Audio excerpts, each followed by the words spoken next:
Hey guys, तो स्वागत है आपका कैप्टन B2 के चैनल में, जहां आज हम बात करने वाले हैं कि कैसे हमें एंटमैन एंड वास्प क्वांटममेनिया के ट्रेलर के अंदर उल्लू बनाया जा रहा है। एंड एक बहुत ही बड़ा ट्विस्ट के बारे में भी बताऊंगा जो कि हमें सीक्रेट वॉर्स या कैंग डायनेस्टी में देखने को मिलेगा। सबसे पहले तो हम इस बारे में बात करते हैं कि कैसे हमें बेवकूफ बनाया जा रहा है। फर्स्ट ऑफ ऑल, एंटमैन मरेगा, ये बात इतनी ज्यादा ऑब्वियस सी लग रही है ट्रेलर में कि हर कोई यही सोच रहा है कि एंटमैन मरेगा, क्योंकि इतिहास गवाह है कि थर्ड पार्ट के अंदर हमेशा हीरो से कुछ अजीज छीन लिया जाता है। जैसे आयरन मैन 3 में टोनी ने arc reactor and iron man के लाइफ को टाटा बाय बाय कहा था और कैप्टन ने अपनी पहचान अपनी शील्ड को ही छोड़ दिया था। और थॉर का क्या कहना, उससे तो उसका म्योनिर ही छीन लिया गया था। बट ये सब आधी बातें हैं। आयरन मैन ने आर्क रिएक्टर भले ही फेंका था, बट वो आयरन मैन के सूट एंड सेंट्रीज के साथ हमें वापस से दिख गया था।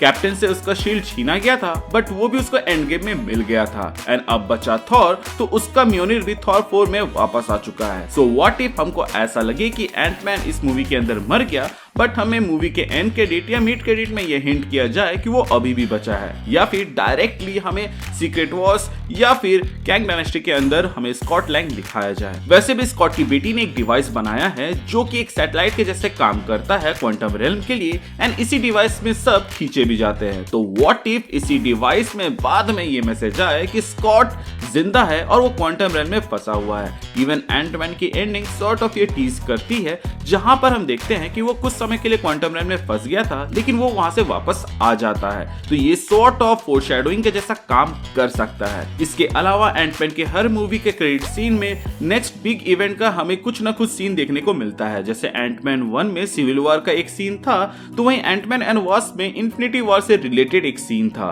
तो मेरे ख्याल से हमें एंटमैन एंड वास्प क्वांटममेनिया के अंदर ये दिखाया जाए कि स्क्वाड क्वांटम रेल्म में फंसा हुआ है, वहीं एक क्रेडिट सीन में हमें ये दिखाया जाए कि कैंग भी जिंदा है एंड वो अपने अगले मिशन में लगा हुआ है, जिसमें वो शैंग-ची के 10 रिंग्स एंड कमाला के ब्रेसलेट के पीछे पड़ा हुआ है। कमाला के ब्रेसलेट से याद आया कि उसने ब्रेसलेट जब पहना था तो वो एक अलग ही रेल में पहुंच गई थी, प्लस टाइम ट्रेवल करके अपनी नानी की भी मदद की थी। तो मुझे नहीं लगता कि मुझे ये एक्सप्लेन करने की जरूरत है कि क्यों कैंग इसके पीछे जाएगा। वहीं बात करें शैंग-ची के 10 रिंग्स की, तो बॉस शैंग-ची के पास जो 10 रिंग्स हैं वो भी ओरिजिनली ब्लू ही ग्लो करते थे, और ये ऑरेंज तभी ग्लो करते हैं जब शैंग-ची या उसकी माँ उसको यूज करती है, क्योंकि इन दोनों के पास ड्रैगन का आशीर्वाद था। शैंग-ची मूवी के स्टार्टिंग में हमें बताया गया था कि वेनवू ने ये 10 रिंग्स चुराए हैं किसी के कब्र से, और वो कब्र और कोई नहीं बल्कि रामाटूट का होगा, जो कि कैंग का ही एक वेरिएंट है जो कि 3000 BC के आसपास अर्थ आया था। अब आप समझे कि कैंग क्यों शैंग-ची के 10 रिंग्स के पीछे जाएगा। प्लस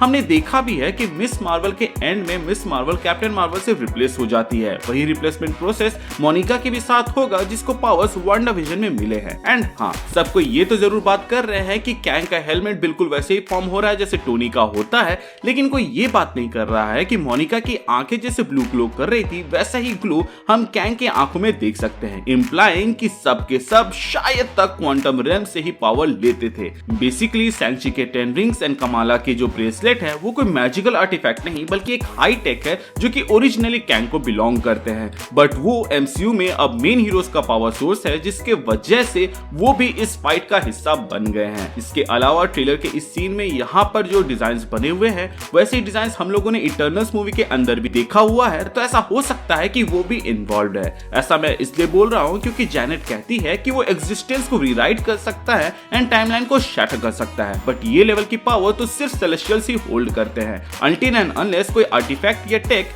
जिसको कैंग यूज कर सकता हो उसके पास हो। यूज करने से याद आया कि इस ट्रेलर में सबसे बड़ा मिस डायरेक्शन यही है कि जैनेट के वर्ड्स के साथ खिलवाड़ किया गया है। मतलब कि जैनेट के शब्दों को हमें तोड़ तोड़ कर सुनाया गया, जिससे हमें ये लगने लगा कि वो एक साथ बोल रही है। मतलब कि हो सकता है कि स्कॉट को उन्होंने ये बोला हो कि अगर तुमने कैंग की मदद की और उसे फॉरएवर क्रिस्टल ला के दिया, या फिर जो भी वो मांग रहा है वो चीज उसे ला के दिया, तो हमारा एग्जिस्टेंस को वो रीराइट कर सकता है एंड टाइमलाइन को मिटा भी सकता है। मतलब कि जो हम अब तक ये सोच रहे थे कि ये कैंग एक बहुत बड़ा थ्रेट है ऐसा बिल्कुल भी नहीं है। वो बस क्वांटम रेल्म में एक तानाशाह के जैसे है, बट वो रियल थ्रेट बनेगा अगर एंटमैन उसको वो दे देगा जो उसे चाहिए। बट अनफॉर्चुनेटली कैंग को वो नहीं मिलेगा, इसीलिए तो वो इतने गुस्से में एंटमैन को कूट रहा है। इसीलिए रिलैक्स गाइस, इस मूवी के स्टेक्स भले ही हाई हो, बट हर अच्छी फिल्म के जैसे ही हीरो सब कुछ संभाल लेगा। वैसे भी हम जानते हैं कि टीवीए का जो कैंग है उसके फेस में कोई भी स्कार नहीं है, तो बॉस ये कैंग कितना भी हाथ पैर मार ले, वो एंड में वो कैंग नहीं बनेगा जो कि टीवीए को रूल करेगा। बट ऐसा जरूर हो सकता है कि यही कैंग आगे जाके मेन विलन बने और उसकी जर्नी यहाँ से शुरू हो रही है। एंड जो कैंग प्रेजेंटली टीवीए को रूल कर रहा है उसका पर्दाफाश लोकी करेगा फिर से सीजन 2 के अंदर, जैसे कि सीजन 1 में किया था। इन केस मेरी कोई बातें गलत होती है और मूवी निकलने के बाद कोई मेरे इस वीडियो को उठा के पॉइंट आउट करता है कि देख कितने गलत थ्योरी बनाए थे, तो उससे पहले ही मैं यूट्यूब का एक फीचर यूज करूंगा जो कि है वीडियो प्राइवेट करने का, क्योंकि सही होने पर ताली तो नहीं मिलती, बट गलत होने पे गाली जरूर मिल जाती है। खैर गाली खाना तो अपना रोज का है, बट मुझे अब भी लगता है कि ये सारे कैंग कुछ भी नहीं है ही हू रिमेन्स के सामने, जिसने एमसीयू में हो रहे हर एक चीज को अपने हिसाब से रखा, इनफैक्ट अपनी मौत तक को खुद चुना। अब फिर से मल्टीवर्सल वार होगा एंड वो वापस से यहाँ आएगा। ये इसलिए फिक्स्ड है क्योंकि उसने किसी को इस लूप से बाहर रखा है जो उसकी मदद करेगी, जो कि और कोई नहीं बल्कि रवोना वेल्सलेयर है।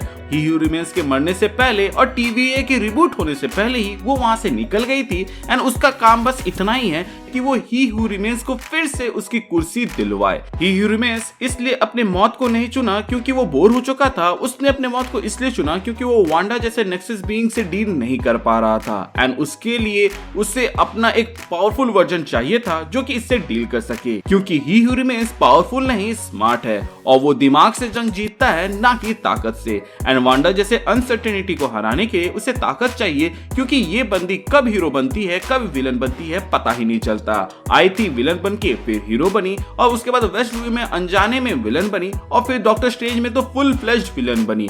इतने बार तो लोकी हीरो से विलन और विलन से हीरो नहीं बना जितने बार ये बदल गई है। खैर शैंग-ची के 10 रिंग्स के ओरिजिन वाले वीडियो को बताते वक्त मैंने एक चीज नोटिस किया था जिसको मैंने मेन वीडियो में इंक्लूड करना भूल गया, तो उसके ऊपर भी मैं बात करूंगा अपने आने वाले वीडियो के अंदर। तो अगर आप उसको मिस नहीं करना चाहते हैं तो चैनल को सब्सक्राइब कर दीजिएगा। और अगर आप ये सोच रहे हैं कि कैंग एंटमैन को क्यों भेज रहा है उस चीज को लाने के लिए और वो खुद क्यों नहीं जा रहा है जिससे वो इतना पावरफुल बन सकता है, तो उसके लिए आप स्क्रीन में दिख रहे राइट साइड वाले वीडियो को देख सकते हैं जिसमें मैंने इसके बारे में अच्छे से बताया है।